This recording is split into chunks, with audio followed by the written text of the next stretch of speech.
자, 거기에 행정국가주의, 조금 아까 배운 것 중에 행정국가주의, 사법국가주의 그 용어 찾아봤어요? 응?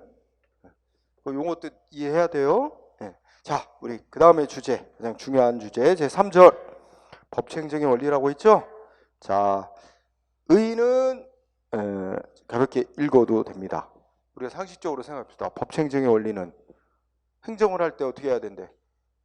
법에 따라서 해야 된다. 이거야. 간단히 말하면. 조금 좀 구체적으로 하면 법에 근거가 있어야 되고 법이 정한 내용과 절차 지켜서 해야 된다. 만약에 그거 어기면 위법한 조치가 되고 소송 및 손해배상 문제가 생긴다. 이렇게 이제 그런 거와 연관이 돼 있어요. 응? 그러면 우리가 왜 법에 따라서 국가의 행정이 이루어지도록 하자 그럴까? 아까 이미 설명을 좀 했지만 왜 그럴까? 그거 국가의 어떤 행정작용, 통치작용이 효율적이 되게 하자는 것과 목적이 그게 아니야.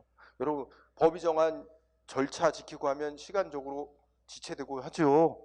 그렇죠? 효율성은 거리가 멀어요.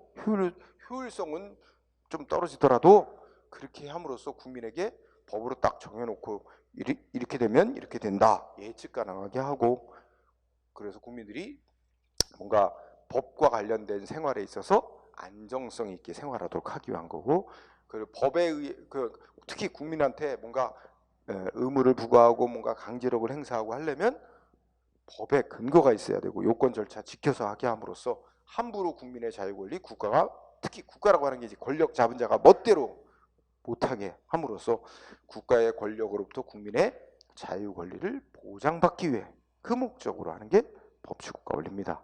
법치행정. 그래서 우리 교재 의의에 읽어보면 그 첫째 줄에서 두 번째 줄에 뭐라고 썼어? 국민에게 예측 가능하게 하고 법과 관련된 생활에 있어서 안정성을 도모하고 또 자의적 지멋대로 권력자가 자기 권력 행사하는 거 방지해서 결국은 국민의 자유 권리를 보장하기 위한 목적으로 하는 게 법치행정 원리다. 응? 그래서 넷째 줄에 국가의 통치작용의 효율성을 보장하기 위한 목적 절대로 그런 거 아닙니다. 응? 그래서 이거는 내 주관적인 판단인데 과거 우리 이명박 대통령이 있었지. 근데 이명박 대통령은 뭐야? 기업가였지. 사기업에서 뭐가 중요해? 맨날 효율성 중요하지. 비용 적게 들이고 신속하게 뭐 해가지고 사업 벌여서 이윤을 많이 얻는 게 최대 목적 아니야? 근데 그거에 평생을 몸담아온 사람이 대통령이 됐어. 이거 사기업 운영하는 거하고 다르거든. 여기는 법치 행정 원리 때문에 뭔가 마음대로 못하는 거지. 짜증나 죽겠는 거야. 뭐 하려 그러면 법의 근거가 만들어져야 되니까 국회에서 법을 만들어줘야 됩니다. 그거 좀 빨리빨리 못해? 자기 이 열불 나는 거지. 안 그래요? 뭐 절차 지켜야 됩니다. 신속하게 뭐 빡 하고 싶은데 절차 지켜야 됩니다. 그러니까 이게 이제 이 사기업 운영하는 논리와 국가 정부 운영하는 논리는 다를 수밖에 없는 거예요. 여기는 왜 그래? 공익 목적 때문에 공공성 이런 것 때문에 그렇게 절차도 지키고 많은 의견이 다른 걸 다 수렴해서 조화 절충을 이뤄내야 되잖아. 사기업 회장님 왕이지 뭐. 회장님 말이 법이지. 안 그래요? 그러나 정부는 안 그렇다는 얘기죠. 응?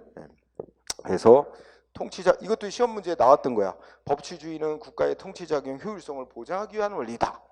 아니야. 응? 그래서 그런 정도 한번 가볍게 읽고요. 자, 그 다음에 중요한 내용. 거기 보면 내용에 뭐 나왔어? 그 밑에 오토마이어의 뭐야? 응?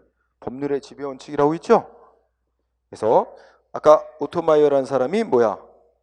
응? 독일 행정법의 아버지로 지칭되는 사람이라 했잖아. 이 사람이 그 나라가 어떤 나라가 법에 따라 법치 행정이라는 걸 제대로 하는 나라라 하려면 세 가지 원칙을 지켜야 된다. 이 세 가지 원칙을 이상적인 어떤 원칙으로 제시하고 이 세 가지 원칙을 잘 지키는 나라가 바로 법치 행정을 잘하는 나라다 하면서 세 가지를 제시했다는 거야. 응? 그래서 세 가지가 첫 번째가 뭐래? 법률의 법규 창조력이란 말이 있잖아. 자, 우리 용어 하나하나 분석해보자. 여기서 알아야 될 용어는 법규야, 법규.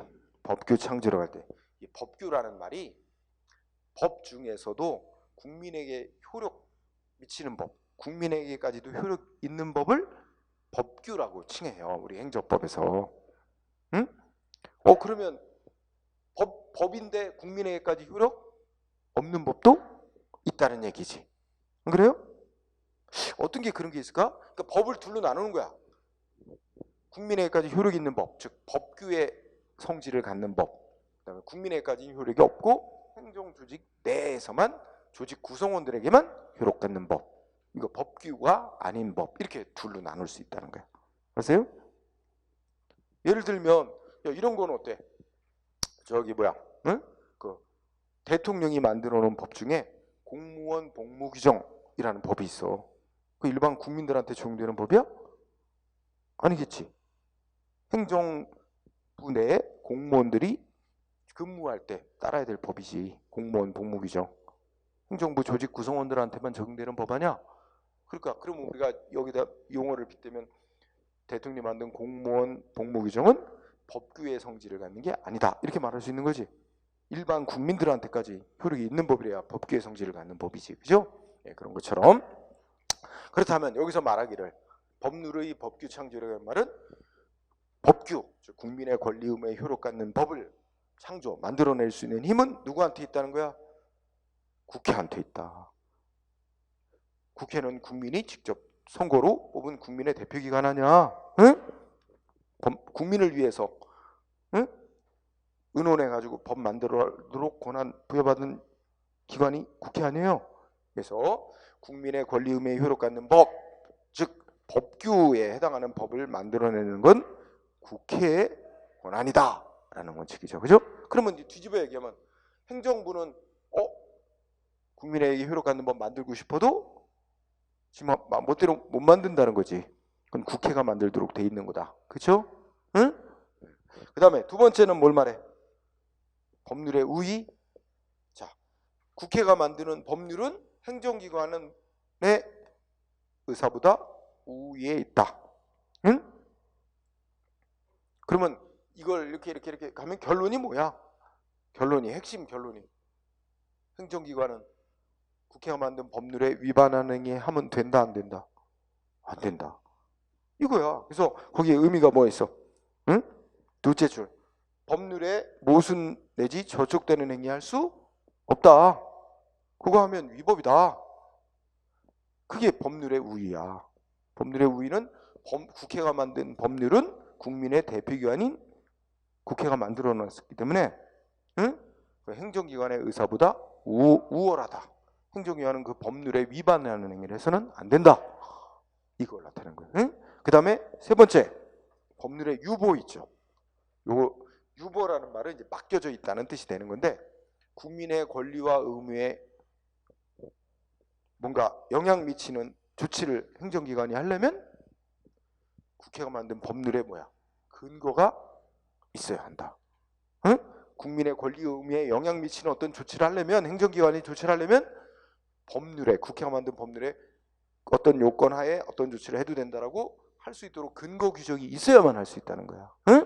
세금 부과하려면 무슨 세금을 얼마까지 부과할 수 있도록 누구한테 이게 법률에 정해져 있어야 된다. 응? 그래서 예. 한마디로 말하면 법률의 근거가 있어야 된다. 법률에 근거가 있어야 된다 이겁니다. 아무리 국민한테 좋은 일이라 하더라도 어떻게 돼? 법률에 근거 없으면 못하는 것도 있어요. 응? 그렇죠? 응? 그래서 여기에 오늘 공부하는 것 중에 아마 제일 중요한 용어일 수도 있어요. 응? 특히 이제 두 번째 세 번째 거 법률의 우위, 법률의 유보라는 용어가 행정법 내내 나옵니다. 응? 그래서 이제 예를 들면 국민한테 행정위원이 무슨 조치를 하려고 하는데 이거 법률에 근거가 있으면 할 수 있는 거냐? 응? 때로는 법률에 근거 없어도 할 수 있는 것도 있어요. 그리고 법률의 우위요, 즉 이런 거 지켜야 되느냐, 이런 얘기 항상 나오게 됩니다. 그래서 요거 의미를 꼭 알아두고요. 그래서 우리 다음 페이지에 한번 판례 한번 분석해 보자. 뭐라고 나왔냐면 이것도 이제 시험에 쓰였던 판례인데 자, 법이 이름이 하나 나와. 여객자동차 운수사업법이라고 법 이름이 하나 소개되죠. 응? 어떤 사건이 있었나 한번 분석해 보자. 거기 보니까 이제 첫째 줄에 개인 택시 그러니까 법 규정이 이렇게 돼 있대. 관할 행정관청은 개인 택시 운송 사업자의 운전면허가 취소된 때 그의 개인 택시면허를 취소할 수 있다. 이렇게 규정돼 있다는 거지. 그러니까 보자. 여러분 우리가 개인 택시 면허 받아서 우리 택시 운영하는 분들 있잖아요. 그런데 개인 택시 면허 받으려면 그 사람 어떻게 해야 될까? 개인 택시 면허 받으려면 우선 운전면허가 있어야 될 것이고, 응? 운전면허가 있는 사람이 또 무슨 뭐 요건들이 있어요. 무사고 운전 뭐 몇 년 경력 채우고 뭐 경우에 따라서는 그 뭐 인천시나 경기도나 뭐 이렇게 다 지자체마다 요건 다르게 정할 수는 있는데 뭐 택시 운전 경력이 뭐 얼마 있어야 되는지 뭐 이런 거 다 시도지사가 이제 개인 택시 면허를 내줘요. 그러니까 시도마다 요건을 다르게 정해놓기도 해. 근데 어쨌든 운전면허가 있는 사람이 무사고 운전 경력 몇 년 이상의 택시 운전 경력 몇 년 이런 거 이제 요건 정해놓는데 그래서 이 개인 택시 면허 받은 사람이 뭐였대? 개인 택시 면허 받은 사람이 음주운전했나 봐. 응? 개인 택시 면허 받은 사람이 음주운전하다 적발됐나 봐. 응? 그래가지고 예를 들면 인천시장이 그 어떤 사람 개인 택시 면허 내준 걸 면허를 취소했다는 거야. 그랬더니 상대방이 시장이 개인 택시 면허 취소시킨 건 위법하고 소송을 냈다는 거지. 그럼 왜 위법이라고 주장하느냐? 야, 법 규정 봐라. 개인 택시 면허를 취소하려면 뭐가 돼야 돼? 먼저 그 첫째 줄 읽어보면 뭐가 먼저 취소돼야 개인 택시 면허 취소할 수 있게 돼 있대? 그의 운전면허가 먼저 취소돼야 개인 택시 면허 취소할 수 있게 이렇게 법이 정해놨다는 거지. 그러면 인천시장이 개인 택시 면허를 취소하기 전에 운전면허 취소는 누가 해? 경찰이 한단 말이야. 그 경찰이 먼저 이 사람 음주운전했네 해가지고 개인 택시 면허를 먼저 취소를 시켜놓고 그 다음에 이제 운전면허 취소됐으니까 인천시장이 이제 개인 택시 면허 취소 이렇게 가야 되는데 지금 상황을 보니까 셋째 줄에 어떻게 돼 있어? 응? 그러니까 그 개인 택시 면허 받은 사람한테 운전면허를 취소시킬 사유가 생겼대. 사유가 생겼는데 아직 경찰이 개인 택시 운전면허를 취소를 아직 안 시킨 상태지. 그런데 바로 시도지사가 개인 택시 면허를 취소할 수는 없는 거 아니야. 그렇게 하도록 법이 정해놓지는 않았잖아. 면허 취소할 수 있도록. 그렇기 때문에 넷째 줄, 비록 개인 택시 운송 사업자에게 운전면허를 취소시킬 수 있는 사유가 있다 하더라도 운전면허 취소가 먼저 있고 나서 그다음에 개인 택시 면허 취소해야 되는 건데 운전면허 취소가 경찰에서 취소가 아직 안 된 이상 시도지사가 개인 택시 면허를 바로 취소할 수는 없는 거다. 이해돼요? 분명히 법에 어긋나게 한 거잖아. 그렇죠? 응? 그래서 법이 중요한 거야. 응? 자, 상대방이 이겼지. 그렇죠? 자, 그 다음에 조금 더 부연 설명해서 이제 발달 과정은 조금 넘어가고 4번 보자. 오늘날 법률의 원칙과 법률유보 원칙의 비교라는 항목이 있어요. 거기를 잘 중요한 부분이에요. 거기 아주 별표 많이 하고 중시하세요. 아까 독일의 오토마이어라는 사람이 3가지 제시했다고 그랬잖아. 그 중에 이제 특히 강조되는 게 법률의 법률유보야. 그러면 뭐 상세하게 하기는 어렵고 일단 뜻은 기억해요? 응? 법률의는 뜻이 뭐였어? 결론적인 의미는 법률에 위반하는 행정하면 안 된다 이거지. 법률 유보는 국민의 권리에 영향 주는 조치를 하면 법률에 근거가 있어야만 한다고. 그죠? 일단 뜻 알고 하나만 더 추가하자. 거기 뭐냐면 그러면 국민한테 이익 주는 조치할 때는 법률에 위반해도 될까 안 될까? 만들어져 있는 법에 위반되게 이익 주면 될까 안 될까? 안 되겠지? 그러면 국민한테 이익을 주는 조치든 불이익을 주는 조치든 국민보다 우월한 힘을 가지고 명령 강제하는 권력적인 행정 조치든 비강제적인 행정 조치든 가릴 거 없이 모든 행정 조치는 어때야 돼? 법에 어긋나서는 안 돼. 그러면 법률의 원칙은 적용되는 적용 안 되는 분야가 있다, 없다? 응? 적용 안 되는 분야가 없어요. 따라서 여러분 네 번째 라인 있지? 적용 범위 있잖아. 적용 범위 요거 체크.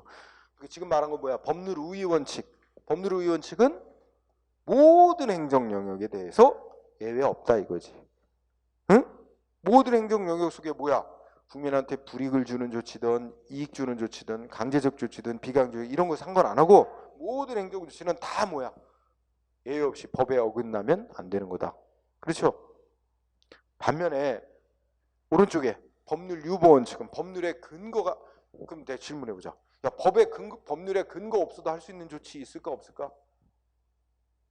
반대로 생각하면 있다고 봅니다. 예를 들어 국민한테 강제하는 것도 아니고, 응? 강제하는 것도 아니고 또 뭐야? 뭐 불이익 주는 것도 아니고, 응? 국민한테 뭐 이렇게 예를 들면 이렇게 좀 따라줬으면 좋겠다. 협조 요청하는, 그러니까 국민이 따르고 안 따르면 국민이 알아서 선택하도록 하면서 협조 요청하고 권고하고 이런 거 있죠. 이런 거는 강제도 아니며 국민의 권리움에 직접 무슨 영향 미치는 것도 없다. 이런 거는 법률에 근거 없어도 할 수 있는 조치로 봅니다. 그러면 결론적으로 말하고자 하는 건 뭐야? 비교하자면 법률 유보 원칙은 적용 안 되는 행정 분야도 있다는 의미지. 모든 행정 분야가 다 법률에 근거가 있어야 되는 건 아니다. 그럼 어떤 건 반드시 법률에 근거가 있어야만 할 수 있는 거로 볼까? 응? 중요한 거. 그 중요한 게 바로 국민의 권리를 제한하거나 의무를 부과하거나 국민에게 그러니까 두 가지. 강제적인 조치, 국민에게 불이익되는 조치 있지? 이런 요소는 반드시 뭐 있어야 돼? 법률에 그런 조치를 할 수 있도록 근거 규정이 있어야만 할 수 있는 거로 봅니다. 응? 그러나 강제성 없고 국민의 권리 의무에 영향 안 주는 그런 행위는, 그런 조치는 법률에 근거 없어도 할 수 있는 거로 보거든. 그러니까 그걸 표현하면 법률의 유보 원칙은 어떻게 돼? 적용 범위에서, 응? 일정한 행정 영역에만 적용된다 이렇게 말했죠. 그러면 또 다른 말로 표현하면 어떻게 돼? 응? 모든 행정 영역이 예외 없이 적용되는 건 아니다. 즉 법률에 근거 없이도 할 수 있는 행정 조치 있다는 거지. 응? 그렇죠? 적어도 오늘은 우리 두 가지는 중요하게 알고 갑시다. 그 뜻과 적용 범위. 그게 이제 주로 많이 나오니까. 자, 그 다음에 뭐 학설 얘기 나오는데 좀 넘어갑시다. 넘어가서 판례를 보자. 판례 시간상 다 못하니까 기본적인 거 꼭 알아둡시다. 뭐가 나오냐면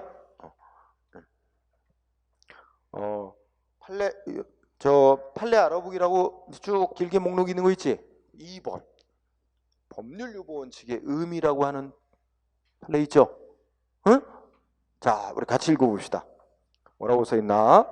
오늘날 법률 유보 원칙이란 단순히 어떤 행정작용이 국회가 만든 법률에 근거를 두기만 하면 충분하다는 것이 아니라 국가 공동체와 그 구성원인 국민에게 기본적이고도 중요한 의미를 갖는 영역, 특히 국민의 기본권 실현과 관련된 영역에 있어서는 국민의 대표자인 입법부, 국회가 그 국민의 기본권과 관련된 그 본질적인 사항에 대해서 스스로 결정을 해야 한다는 요구까지 내포하고 있다. 이래. 그러면 이걸 좀 더 쉬운 말로 하면 국민의 기본 헌법이 이제 선언하고 있는 국민의 기본적인 권리와 관련된 어떤 작용이다, 조치다 하면 어떻게 돼? 그것에 관련된 마지막 줄에 그 본질적인 사항, 중요하고 핵심적인 건 꼭 국회가, 국민의 대표견인 국회가 직접 법률로 정해놔야만 한다는 뜻이다 이거예요. 응? 국민의 기본권과 관련된 중요한 사항은 국회가 꼭 법률로 정해놔야만 한다 라는 의미야. 응? 그래서 2번 알아두세요. 자, 그러면 5번 판례, 5번 또 체크해보자. 시험에 거의 잘 나오는 거 위주로 몇 개 공부합시다. 자, 5번을 보니까 텔레비전 방송 수신료죠. 우리 소위 TV 시청료야. 응? TV 시청료 얼마 내는지 알고 있어요? 모르고 있죠. 왜? 자기가 안 내니까. 내보면 아는데. 그리고 또 잘 모르는 이유도 따로 고지서가 나오질 않아서 잘 몰라. 그러면 분명히 나오거든? 근데 한전이 부과해. 전기요금하고 같이.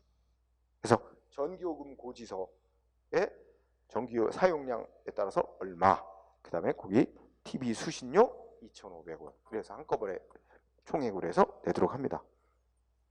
단독주택에 살면 한전에서 따로 전기요금 고지서 플러스 TV 시청료 이렇게 나오는데, 아파트 거주하면 아파트 그 관리비 납부 통지서 속에 거기에 이제 여러 항목들이 있잖아. 거기에 이제 같이 써 있어. 그렇기 때문에 그래서 더 잘 모르지. 그렇죠? 어쨌든 우리 TV 시청료가 2,500원씩 부과됩니다. 응? 그런데 거기 읽어보니까 자, 텔레비전 시청료는 야, 뭐하고 관련이 있대? 쉽게 말하면 국민의 재산권. 응? 이 국민의 재산권이라는 게 헌법이 인정하는 국민의 기본적 권리야.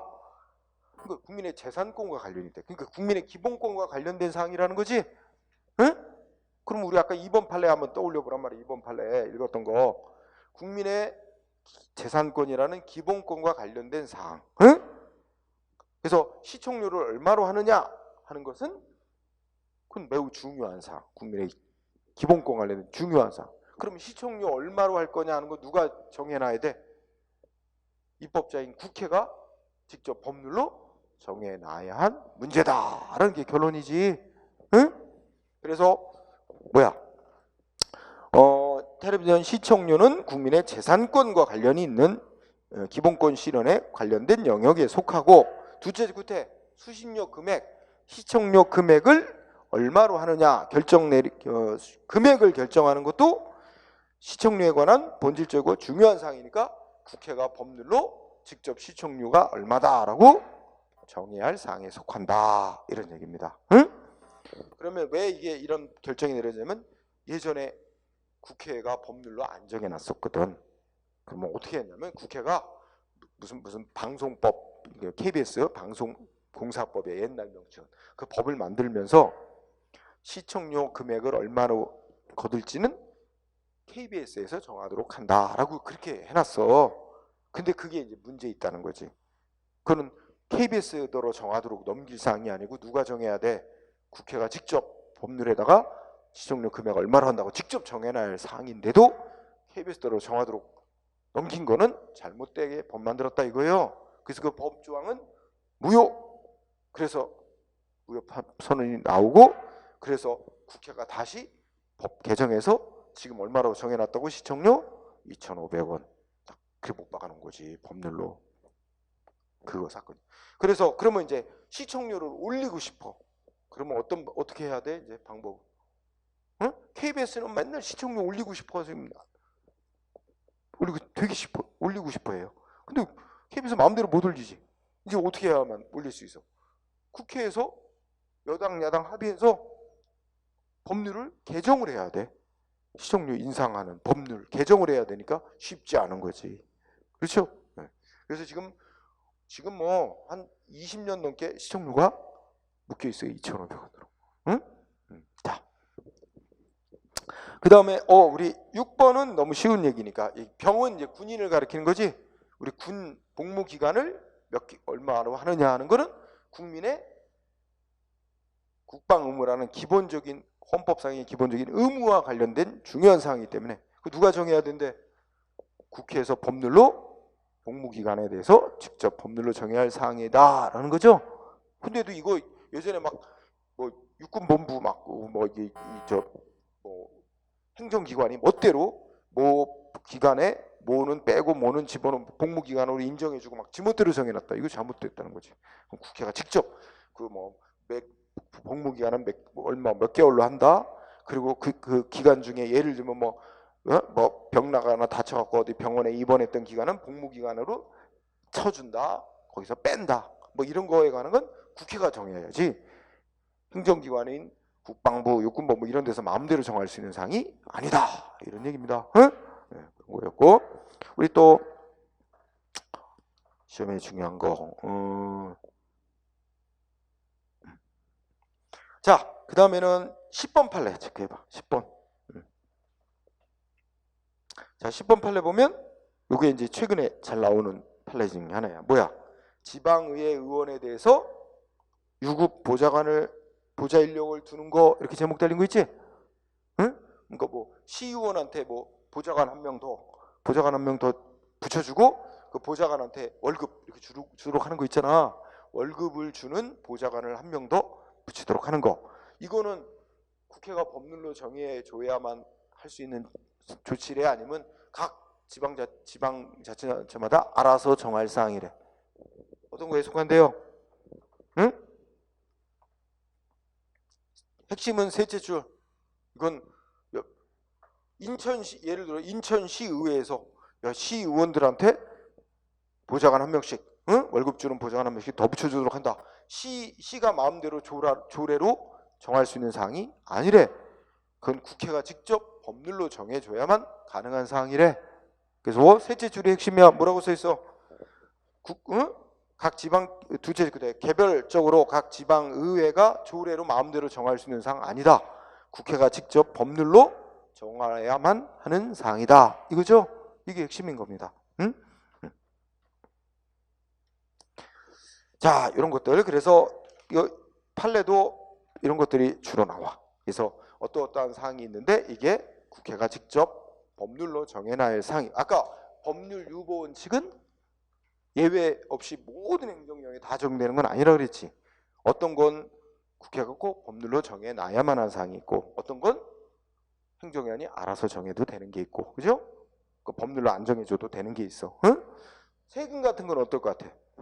세금은 국회가 직접 법률로 정해야 될까? 행정기관이 알아서 정해도 될까? 절대로 행정위원이 멋대로 정할 수 없습니다. 반드시 국회가 법률로 정해야 됩니다. 그런 게 우리가 일명 조세 법률주의 이런 말을 쓴단 말이야. 응? 아까 말했잖아. 이 프랑스에서 시민혁명이 일으키고 뒤집어 엎고 만든 게 바로 권력분리. 그 다음에 뭐야? 법치행정. 그 법치행정에서 두 가지가 강조됐어. 세금 마음대로 못 걷는다. 옛날에 군주가 지멋대로 막 걷어갔잖아. 파티하는데 이제 돈이 없는데요. 더 그러면 그냥 걷어가는 거고 뺏어가고, 그죠? 그래서 조세, 세금은 법률에 의해서만 거둘 수 있다. 조세 법률주의. 응? 또 여기 또 사회를 많이 선택해서 하거나 그러면 사회에서도 배울 텐데 죄형 법정주의. 군주가 멋대로 막 잡아다 처벌하고 그랬어. 그래서 그거 막기 위해서 죄형 법정주의. 어떤 행위를 하면 죄가 되고 그 죄를 지으면 어떤 형벌을 받게 되는지는 국회가 법률로 정해야만 한다. 법률에서 처벌하도록 규정이 없으면 처벌 못한다. 응? 그래서 뭐야? 죄형 법정주의.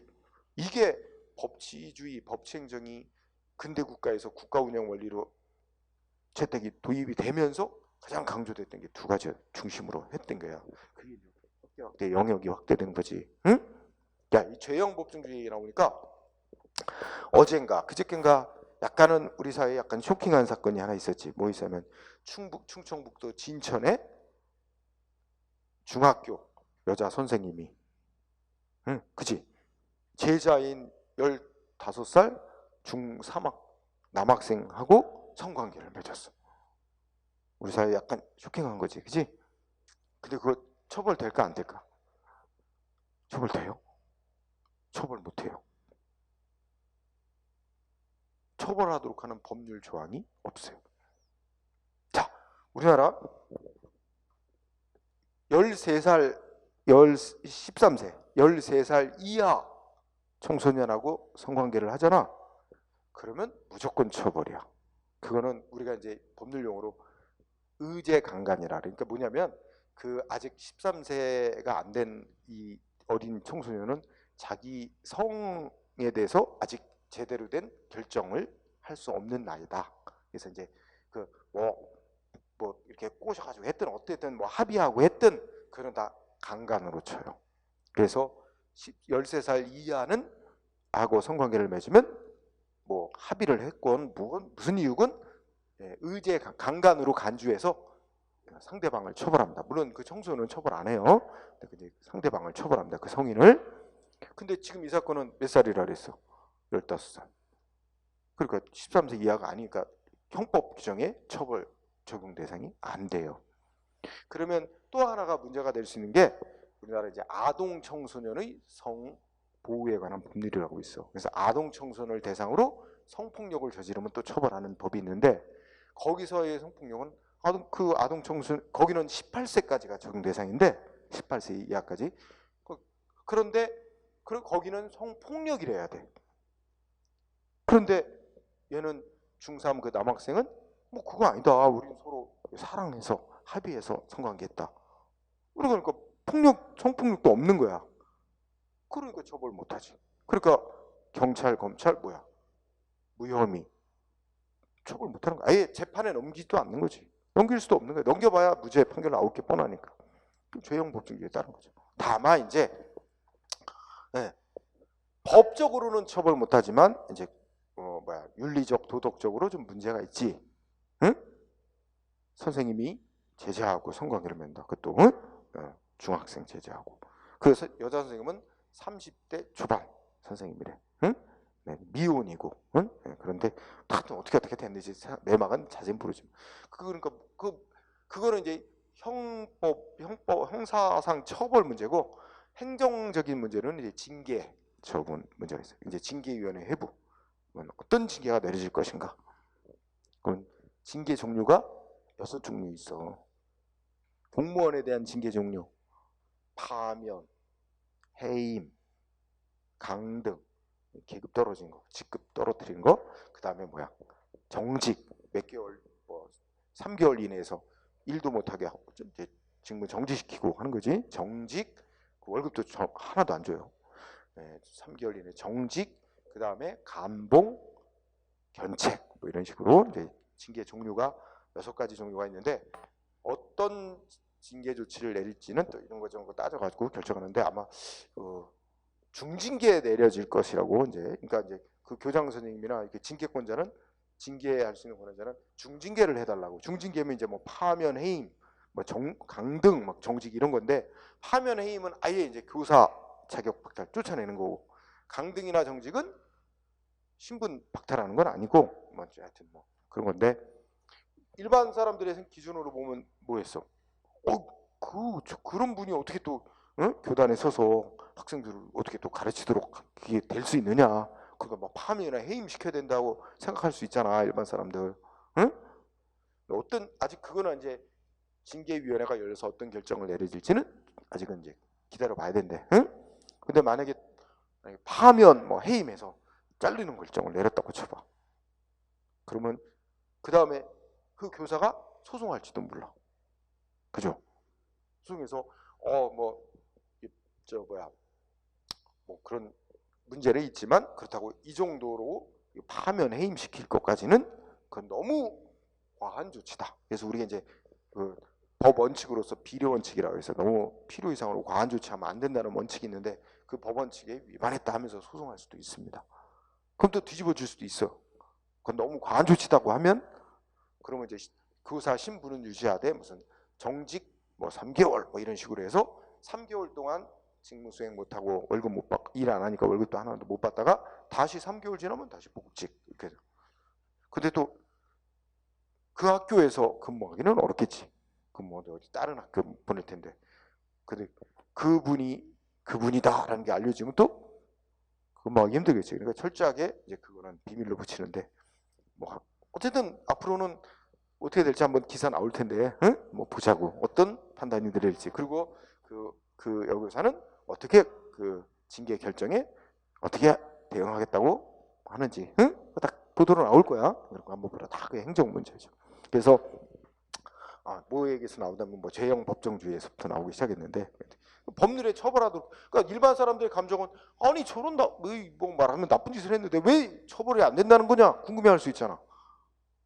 법률에 처벌 규정이 있어야 되고 그 법률의 요건에 처벌 대상이 되는 요건에 맞아야 처벌이 가능한 거지. 규정 없으면 아무리 그냥 감정만 가지고 나쁜 짓이라 해도 처벌 못 하는 거야. 응?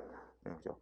자, 그게 바로 법치 행정이죠. 그래서 이렇게 국민의 권리 의무에 중요한 영향을 미치는 작용은 반드시 법률에 근거가 있어야 되지만 법률에 근거가 없어도 할 수 있는 조치들도 있다 그랬어요. 법률.